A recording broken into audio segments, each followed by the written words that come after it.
Hello everyone, so my name is Manish Yadav. आप सभी का स्वागत है इस चैनल पे जिसका नाम है विद योर आईडी नर्सिंग। सो क्या हाल चाल है बीएससी नर्सिंग वालों?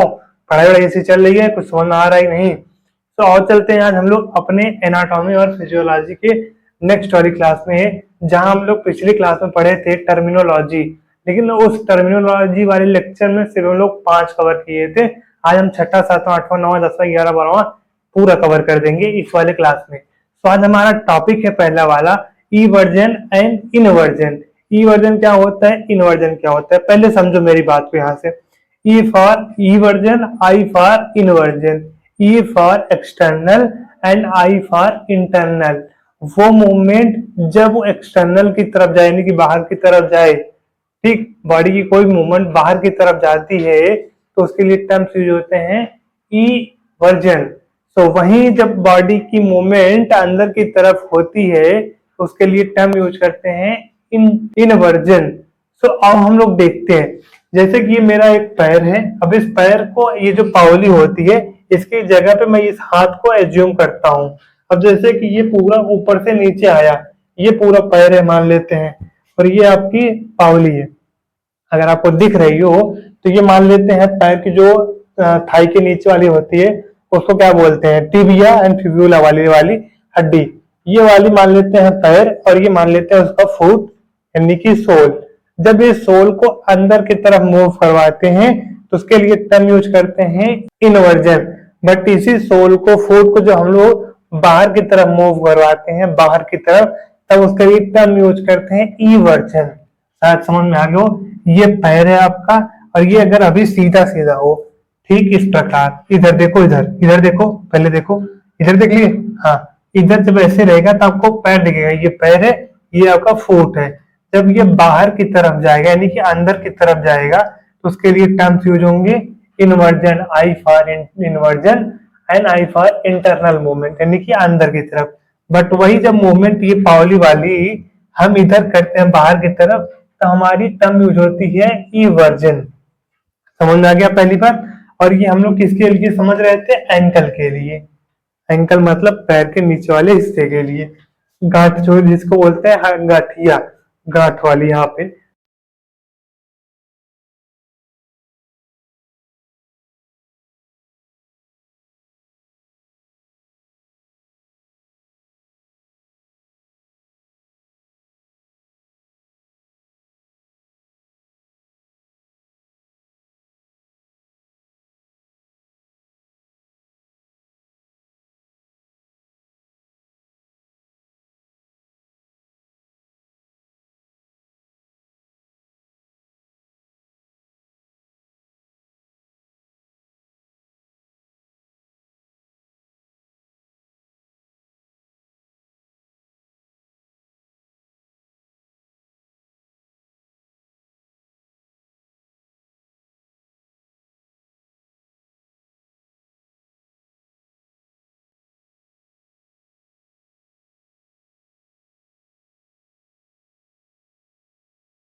हाँ तो भाई आगे देखते हैं सुपिनेशन और प्रोनेशन क्या होता है।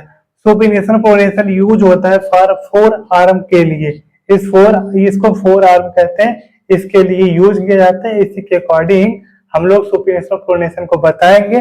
और एक चीज और है, लेकिन उसको सुपिनेशन और प्रोनेशन को बताएंगे पाम के हिसाब से, पाम ऊपर है या नीचे है तो उसी हिसाब से बताएंगे। तो अगर पाम ऊपर होता है तो इस पोजीशन को हम बोलेंगे सुपिनेशन। इस पोजीशन, रियल एग्जांपल लेते हैं। मैं अपने हाथ के ऊपर अभी एक बॉक्स रखा हूँ, इस किस पोजीशन में है सर, ये सुपिनेशन पोजीशन पे। अब किस पोजीशन में है सर, ये प्रोनेशन पोजीशन में। बस यही है सुपिनेशन और प्रोनेशन। अगर हमें हाथ ऊपर करके किसी चीज को रखा हूँ अपने पावली पे, तो अपने किसी पाम पे किसी चीज को रखा हूँ ऐसे ऐसे, तो इस पोजीशन को क्या बोलेंगे, सुपिनेशन। यही उल्टा होगा, पाम नीचे हो जाएगा, तो इस पोजीशन को क्या बोलेंगे, प्रोनेशन। और देखते हैं यहाँ पे क्या लिखा गया है। फोर आर्म को घुमाना है ऐसा ताकि पाम ऊपर हो जाए, तो उसके लिए सुपिनेशन टर्म यूज होता है, या इसी को कहते हैं सुपिनेशन। प्रोनेशन के लिए क्या लिखा गया है, फोर आर्म को ऐसा घुमाइए या घुमाओ ताकि पाम नीचे हो जाए। ये जो पाम है ये नीचे हो जाए, सो इसे कहते हैं प्रोनेशन, या इसके लिए हम एक टर्म को यूज करते हैं जिसका नाम है प्रोनेशन। ये है आपकी फोर आर्म, ठीक, फोर आर्म। ये है आपकी जहां से चीजें घूमती हैं, कार्पल मेटाकार्पल वाली हड्डी। सो इसके बाद वाली जो होती है जहां से हम लोग चीजों को पकड़ते हैं या चीजों को हाथ पे रखते हैं, उसको कहते हैं पाम। ठीक है, इसके लिए एक रियल एग्जांपल और है कि जैसे कि सोप का बाउल है, सोप का बाउल मतलब कोई कटोरा है, अपने हाथ में ऐसे रखते हैं, तो हम लोग किस पोजीशन में है बताओ जल्दी, सोपिनेशन पोजीशन में है। अब बताओ किस पोजीशन में है, सप्रोनेशन पोजीशन में हो। बस यही तो सुपिनेशन प्रोनेशन था, कुछ थोड़ी था यहाँ पे। ठीक है, चलो फिर हम बढ़ते हैं अगले वाले टॉपिक पे हमारे। तो we are turn about next topic. हमारी अगली टॉपिक होती है एलिवेशन एंड डिप्रेशन। तो एलिवेशन किसे कहते हैं, डिप्रेशन किसे कहते हैं, आप बताते हैं। हमारी बॉडी को जूम करना, या फिर खड़े हो जाओ, भाई कहीं बैठे हो या फिर खड़े हो तो खड़े रहो, मैं बताता हूँ। अपने शोल्डर को ऊपर उठाओ, इसे कहते हैं, क्या लिखा गया है, एलिवेशन। चीजों को अपलिफ्ट करना, ऊपर उठाना, उसे कहते हैं एलिवेशन। ये देखो मैं शोल्डर उठा रहा हूं, देखो रिलैक्स होना भी, एलिवेशन इसे कहते हैं एलिवेशन। जब हम बॉडी पार्ट को ऊपर उठाते हैं उसे कहते हैं एलिवेशन, या फिर इतना समझ में आ गया। अब हम लोग चलते हैं डिप्रेशन पे। यही बॉडी जब हम लोग ऊपर उठाए थे तो हुई थी एलिवेशन। अब इसी को हम जब रिलैक्स कर देंगे, नॉर्मल पोजीशन पे लाएंगे, तो उसे कहेंगे डिप्रेशन। तो बॉडी पार्ट को नीचे छोड़ना, रिलैक्स करना, वो कहलाता है डिप्रेशन। तो इसके लिए एग्जांपल और इसके एग्जांपल दोनों सेम है। और देखते हैं, शोल्डर को उचकाना, उचकाना मतलब उठाना, देखो ऐसे, ये हो गया आपका एलिवेशन, ये आपका रिलैक्सेशन यानी कि आपका डिप्रेशन, ये है आपका एलिवेशन, ये आपका डिप्रेशन। तो शोल्डर को रिलैक्स छोड़ देना उसे कहेंगे डिप्रेशन। ठीक है, डिप्रेशन किसके लिए यूज होता है, जब बॉडी को रिलैक्स छोड़ दें, यानी कि बॉडी को ऊपर से नीचे लाते हैं, उसके लिए डिप्रेशन का टर्म यूज करते हैं। बट वहीं पे जब बॉडी को उठाते हैं उसके लिए आप एलिवेशन का टर्म यूज करते हैं। बाकी कई टर्म्स हो गए, तो कितने टर्म्स हुए अपना, 11 टर्म हुए। अभी यार turn about next topic. So first terminology is the protraction, protraction या प्रोट्रसन, बात एक ही है। फिर दूसरी आपकी आती है रिट्रैक्शन। सो इन दोनों में क्या होती है आओ देखते हैं। जैसे कि इसने एग्जांपल दिया है जॉ, ये होती है जॉ, मैंडिबल जॉ। ठीक है, इस जॉ को आगे लेके जाना, कहाँ पे आगे लेके जाना, उसको बोलते हैं प्रोट्रक्शन, प्रोट्रैक्शन, इसको आगे लेके जाना। देखो ऐसे,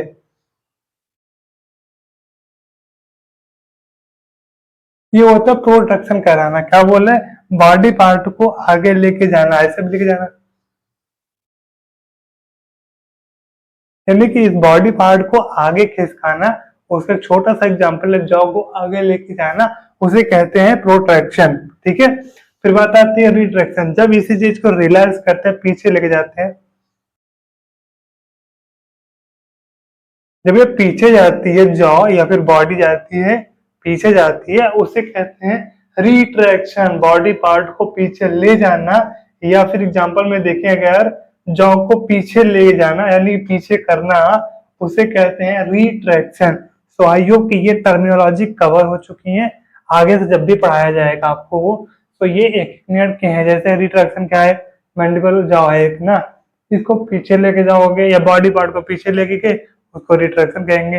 प्रोट्रैक्शन किसको कहते हैं, बॉडी पार्ट को आगे खींचना, जैसे कि आपका जॉ है उसको आगे किए, पीछे किए रिट्रैक्शन, आगे किए प्रोट्रैक्शन, प्रोट्रैक्शन। ठीक है, सो आगे यही होगी। ठीक है, बड़ी बड़ी क्लासेस होंगी तो उसमें जल्दी जल्दी खत्म होगा, तो इसमें से वक्त नहीं दिया जाएगा। अभी तो हम लोग क्लासेस छोटी कर रहे हैं, इसलिए इतना डिटेल जा रहे हैं, समय लग रहा है। बट आप थोड़ा फास्ट करके देखना, सब समझ में आएगा।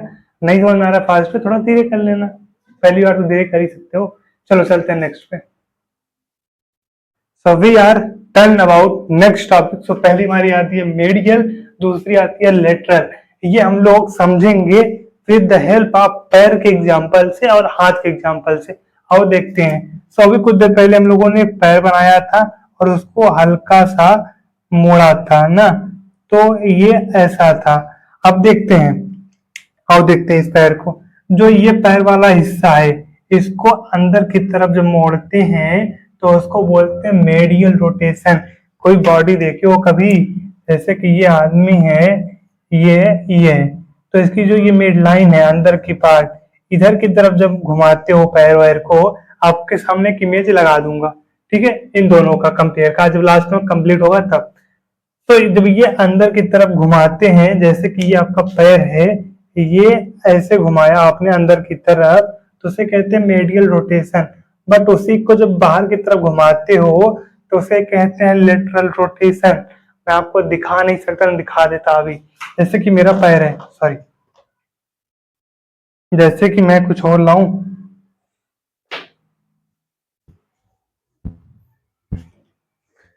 जैसे कि मेरा पैर है और ये मेरा पावली, ये मेरा पावली, ये मेरा पैर है। ये पावली हल्का सा अंदर की तरफ जब मुड़ेगी, यानी कि मेरे इस तरफ, ये ऐसे ऐसे, ठीक है, पैर ऐसे मुड़े अंदर की साइड, तब उसे कहते हैं मेडियल रोटेशन। भाई वो बाहर आ जाती है जब, तो उसे कहते हैं लेटरल रोटेशन। आई होप कि ये समझ में आ चुका होगा आपको। बाकी देखते हैं हाथ वाला। हाथ ये है आपका, ठीक है, ये हाथ अभी इस नॉर्मल में, जब इस हाथ को इधर अंदर लेके आएंगे सीखेंगे मेडियल रोटेशन। ये बाहर की तरफ लेके जाएंगे तो इससे बोलेंगे लेटरल रोटेशन। बस यही कंसेप्ट था।